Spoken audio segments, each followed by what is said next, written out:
Jalel Ghayaza, the founder and owner of Delice.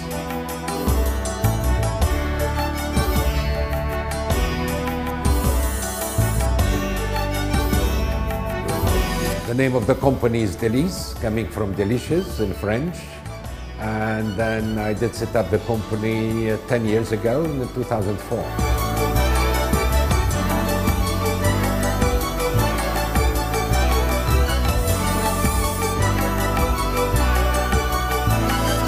The concept initially to start is I brought the sweets which are made in my country, Tunisia, which were made by my mother and grandmothers and neighbors and family. And I give it an important added value to these sweets, which are improving the ingredients, modernize it, and then adding an important added value, which is packaging and the way we do marketing. From day one, I decided Delice to be an upmarket product. So when we talk about upmarket, it is the full right of all our high-end customers when they come every week. They will be asking about something new. So to be innovative and to have all the time a new range of product, it's very important. Second, my belief, when you have a quality of sweets and chocolates, and then top quality packaging, and then on the top of that, outstanding quality of service.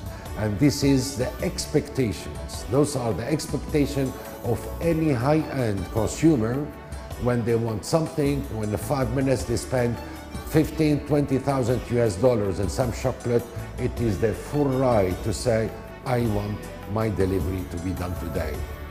With Delice, whatever other chocolatier needs a month to do it, Delice do it in 24 hours. And that's a huge difference between Delice and other competitors. It's a long story how I came to the UAE. 1982, we are talking about 32 years ago. I used to be a student and an international handball player. 1982, I have been recruited to be professional in Qatar, where I spent 5 years as professional handball player. And then I started my first business in Iranian caviar, manufacturing and exporting in 1987, expanding after that to other delicatessen. In 1994, Qatar became too small for me as a market. I decided 1994, 20 years ago, to move to Dubai. In fact, I never have been employee in my life. Since at all time, I do have this mentality and attitude of a leader as a handball player. And when I stopped playing handball, I started my own business. So at all time, I was an entrepreneur. Obviously, I didn't have any education related to business, neither in marketing, nor in finance, nor in manufacturing.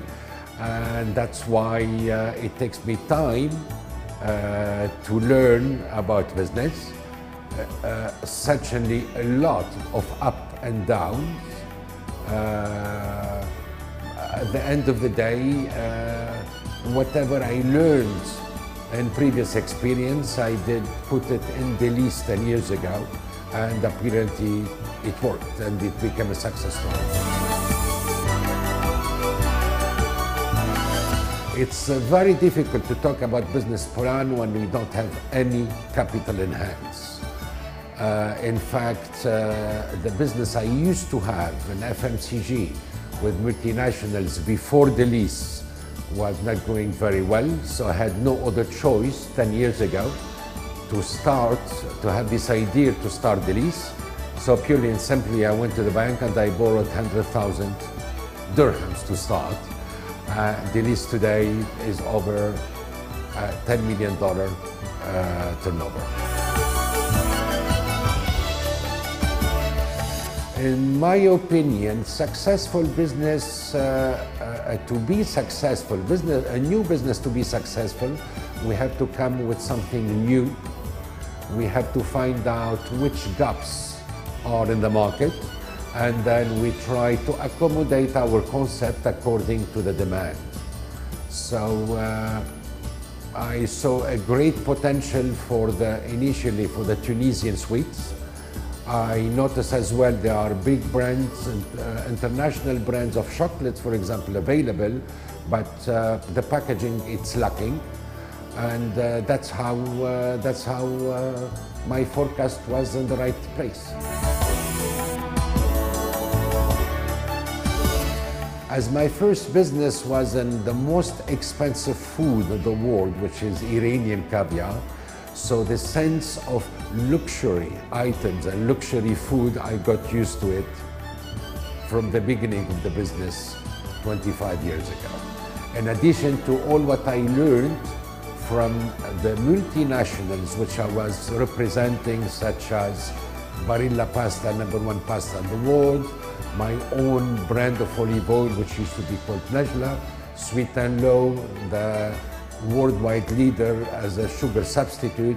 So I learned quite a lot from these multinationals which I was representing in my previous business, in terms of market penetration, in terms of try to find out the needs of the market, even if it is a niche market, in terms of creating the demand, in terms of marketing, in terms of packaging. So that definitely, my previous experience has helped me a lot, but still I'm learning every day until now. The big challenge to start 100,000 dirhams, hardly you can buy a motorcycle with it. But opening a production facility and offices and a shop, it was not an easy job. The big challenge was 8 months to make survive Delice for 8 months until we got our first contract with Medina Jumeirah to buy from us 12,000 boxes of welcome rooms amenities per month. And at that time, Delice had just 4 employees. So I had no other choice to increase it to 18 employees in 72 hours. My belief, when we talk about quality, we talk about upmarket, high-end product. Everything starts when it comes to food stuff, it starts from selecting the highest quality of raw material worldwide. And this is what we use in Delice, and that's highest quality of raw material. In addition to, we invested a lot in the know-how of processing. So I do bring at least 3 to 4 times worldwide celebrities, chefs, pastry chefs, who come here to give us training for a few days until 1 week training, so to update and to improve our product all the time. Meanwhile, we have an excellent production team, as well as a team who's very creative to come with new packaging material. Worldwide, if you go to the most famous chocolatier in Paris and London, wherever, you will never find the choices in packaging which Delice is offering. That means we got more than 420 different packaging, and our customer has the choice to select any of 11 colors of boxes at all time available. That's the big luxury that we are offering to our very demanding customers. I think Delice has reached an important maturity in the UAE as well as the Middle East market. Now, it's a big time to be more international, and that's a development. So, to start with, middle of April, we will open our first franchise in Yerevan, the capital of Armenia. By the end of April, we will open the second franchise at the Ritz-Carlton, the toughest five-star hotels in Bahrain. And we are preparing, we have been invited by the #1 very famous, the most famous chocolate room in the world, which is Harrods. In Harrods, there are only 5 brands of chocolates which are the best in the world, and Delice will be part of the 5 top brands. We are aiming at having our product in London latest by end of April as well. So I'm quite sure with this development, what happened the last few months, I am expecting an important, even high demand to develop more franchises worldwide, thanks to the brand awareness and would be the successful launch of Delice in Harrods.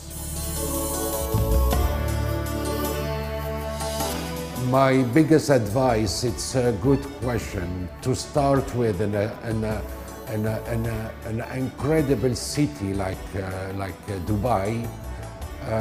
An entrepreneur has to be very strong financially. And for me, strong financially, that means an entrepreneur should have at least a capital which cover the expenses of his business for the first 2 years. Meanwhile, it's important to have a very conservative business plan, and even to think that during 2 years he may not have enough business, so he must have enough capital to cover the expenses. Number 3, when you look at the city and what incredibly what the leaders in Dubai and the government did is from nothing they did something. What was Dubai 10 years ago and what is Dubai now? So Dubai is about making things happen.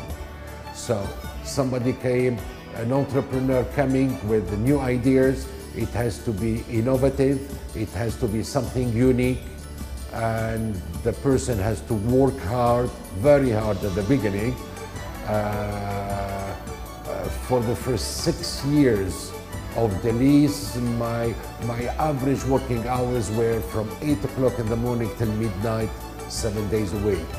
My first 1 week holidays, I took it after 6 years of Delice, after being established. So this is what I do recommend to any new entrepreneur with a new business, come with something unique. Even if you come with existing concept, you need to have an added value to the existing what there is in the market, and then hardworking and then financially strong.